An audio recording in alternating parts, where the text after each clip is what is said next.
Hello everyone, आज मैं आपके साथ वेंजो fan fiction my dragon with pearl का लास्ट पार्ट शेयर करने जा रही हूँ। आई होप गाइस आपको ये अच्छा लगे।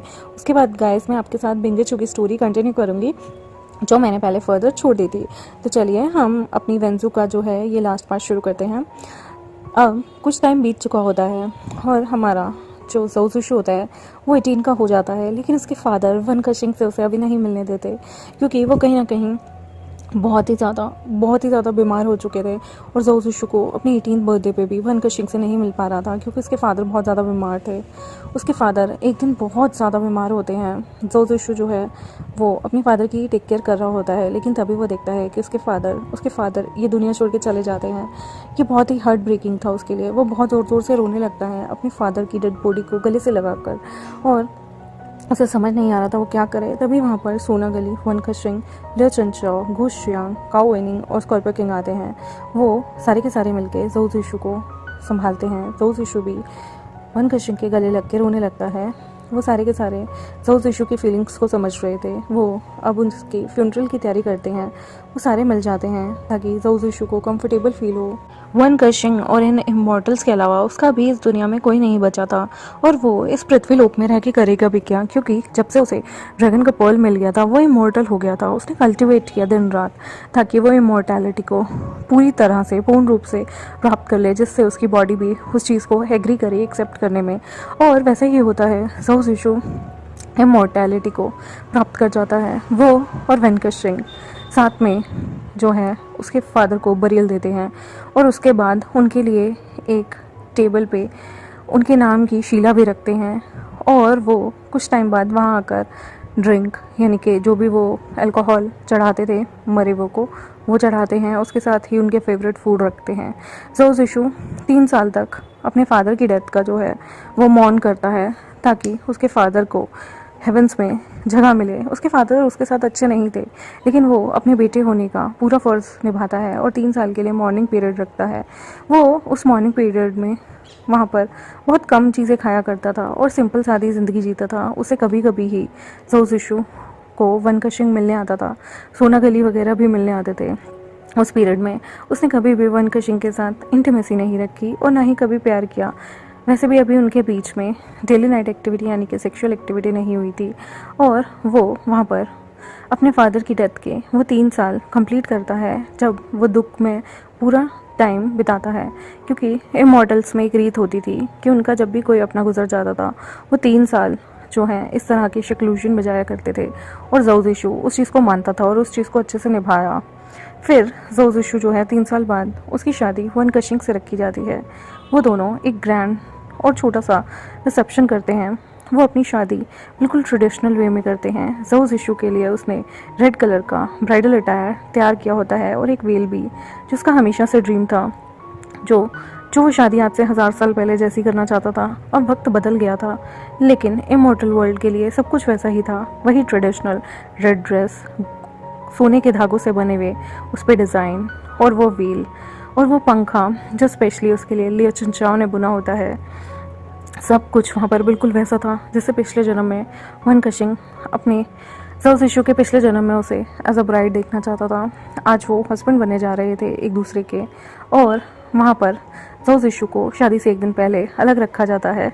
उसे गुशियांग अपने प्लेनेट पे ले जाती है और वन कशिंग जो होता है उसे उसके चैम्बर में रहने दिया जाता है। और नेक्स्ट मॉर्निंग वो बहुत ही ब्यूटीफुल लग रहे होते हैं रेड अटायर में।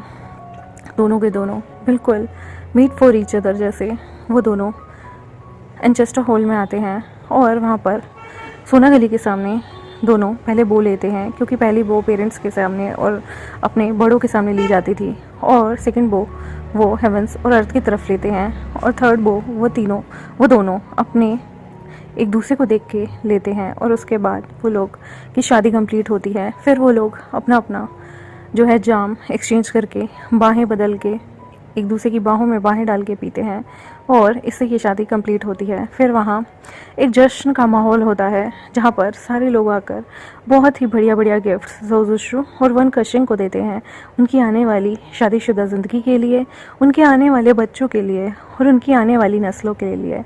सारे के सारे वहाँ पर हाथ जोड़कर हेवंस से ब्लेसिंग लेते हैं कि उनके आने वाले प्लैनेट हज़ारों सालों तक यूं ही जगमग रहे और कोई भी विपदा उन्हें कभी छू ना पाए, और वन कशिंग और ज़ाओ ज़िशु को अच्छी तरह से ब्लेसिंग मिले कि वो लोग जल्दी ही एक नन्हे मुन्ने से ब्लेस्ड हो जाएं। और वहाँ पर जो हमारा चंगलिंग होता है वो भी एसके जूनियर के साथ अपनी शादी कंप्लीट करता है। वो भी वॉव्स लेता है अपने पेरेंट्स और स्कॉर्पियो किंग लिउ चुनचाओ, गू शियांग और खाओ वेनिंग के सामने। चंगलिंग और एसके जूनियर वहाँ पर शादी के वॉव्स लेने के बाद वो भी अपनी ड्रिंक्स एक्सचेंज करते हैं और सारे लोग उन्हें भी ब्लेसिंग्स देते हैं।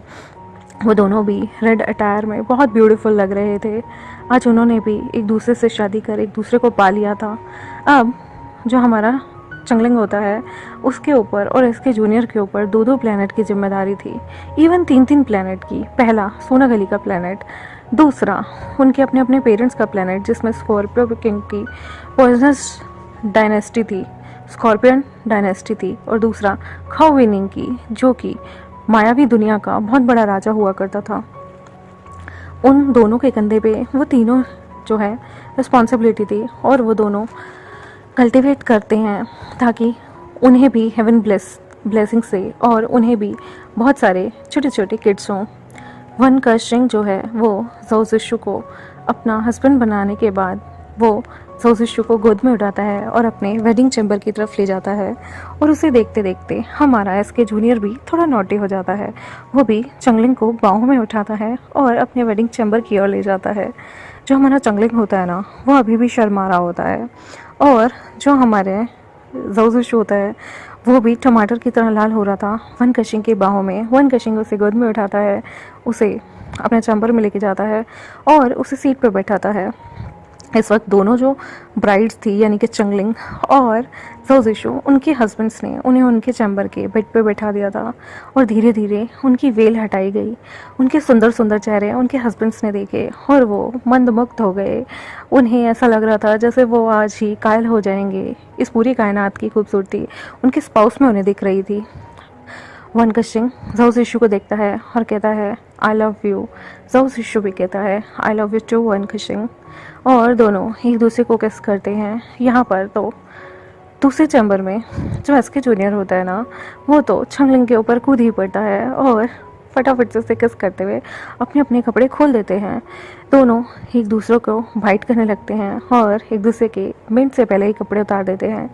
फिर उनके बीच लव, किस, स्मूच, धीरे धीरे हॉटनेस और बढ़ जाती है। टेम्परेचर रूम का बाहर तो ठंड थी लेकिन अंदर बहुत गर्मी थी और टेम्परेचर उसी तरह बढ़ता जाता है। उनकी हॉट स्मूच की आवाज़ बाहर तक आ रही होती है। धीरे धीरे वो एक दूसरे के चेस्ट को, टमिक को और ना जाने कहाँ कहाँ बाइट करते हैं, किस करते हैं और एक दूसरे को क्लेम करते हैं एक दूसरे के लिए। और फिर वो लोग एक दूसरे के साथ डेली नाइट एक्टिविटी शुरू कर देते हैं जिसमें चंगलिंग की आवाज़ बहुत दूर तक सुनाई दे रही थी क्योंकि ये उसका फर्स्ट टाइम था और उसे समझ नहीं आ रहा था वो अपनी वॉइसेस को कैसे कंट्रोल करे। और जैसे ही उसकी आवाज़ें ज़ाओ ज़िशु के कानों में पड़ती हैं वो घबरा जाता है। वो जल्दी से अपने बेड की चादर को टाइटली पकड़ लेता है। तो वन कशिंग कहता है डोंट वरी, मेरा हज़ारों सालों का इंतज़ार है लेकिन मैं पेशेंट रहूँगा। मुझे पता है ये आज हमारा फर्स्ट टाइम है तो तुम्हें डरने की ज़रूरत नहीं। वन कशिंग जो है वो ज़ाओ ज़िशु के कान को लिक करता है और वहाँ पर उसके कान के अंदर हल्का हल्का लिक और किस करता है जिससे ज़ाओ ज़िशु स्टिमुलेट होने लगता है। फिर वो ज़ाओ ज़िशु के लिप्स को अपने लिप्स में दबाता है और उसे टाइटली प्रेस्ड किस करता है। वो उसका मुंह खुलवाता है और उसे डीप स्मूच करने लगता है। दोनों के बीच बहुत ज़्यादा हॉटनेस हो रही थी, दोनों के हाथों में पसीना आ रहा था, दोनों की आंखें बंद हो रही थी और इस किस को वो ना जाने कितनी अरसे से मिस कर रहे थे और एंजॉय कर रहे थे। ज़ाओ ज़िशु धीरे धीरे वन कशिंग के बालों में अपने हाथ फैलाने लगता है। वन कशिंग ज़ाओ ज़िशु के फ्रंट रोब को फाड़ ही देता है और धीरे धीरे उसके सारे कपड़े फाड़ देता है, उसके ट्राउज़र्स भी निकाल देता है और वो इतनी बुरी तरह से निकालता है कि ट्राउज़र्स सारे फट जाते हैं।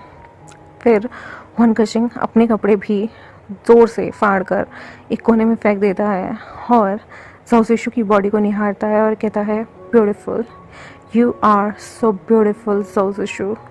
सोजुशु उसे कहता है प्लीज़ ऐसे मत देखो। वन कशिंग कहता है आज मैं एक भी मोमबत्ती नहीं बुझाऊंगा, मुझे आज तुम्हें अपना बनाना है और तुम्हें देखते हुए बनाना है। मैं चाहता हूँ तुम मेरी आंखों में देखो जब हम रोमांस करें। और वो धीरे धीरे वन कशिंग के पैरों के बीच में आता है और अपनी डेली एंड नाइट एक्टिविटी को स्टार्ट करता है। वो दोनों अपनी मैरिज कंज्यूमेट करते हैं।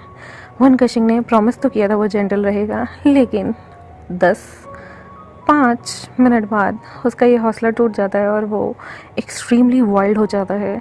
सोजुशु और वो पहले तो दर्द से कराता है और फिर इस सब चीज़ों को एंजॉय करता है। वो अपनी नाइट बहुत पैशनेटली एंजॉय करते हैं और वहाँ पर उस दिन उन्हें हेवंस की ब्लेसिंग थी।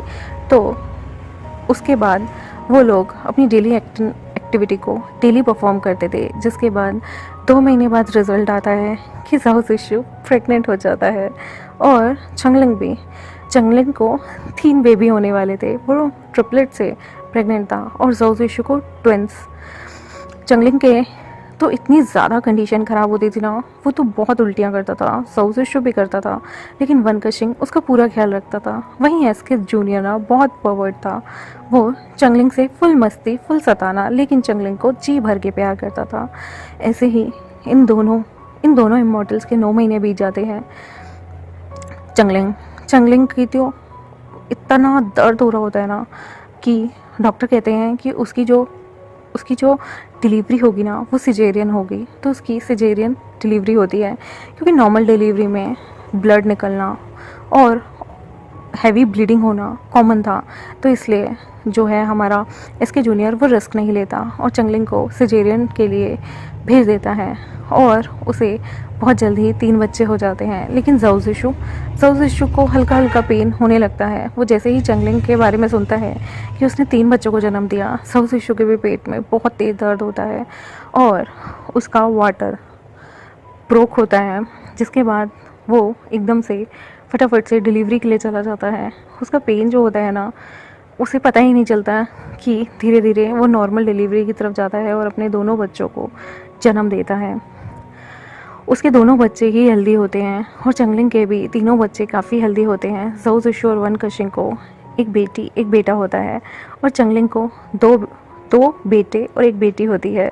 वो एक हैप्पी फैमिली बन जाते हैं और वन कशिंग अपने बेटे को अपना क्राउन प्रिंस घोषित करता है और सोजुशु अपनी बेटी को अपनी प्रिंसेस घोषित करता है।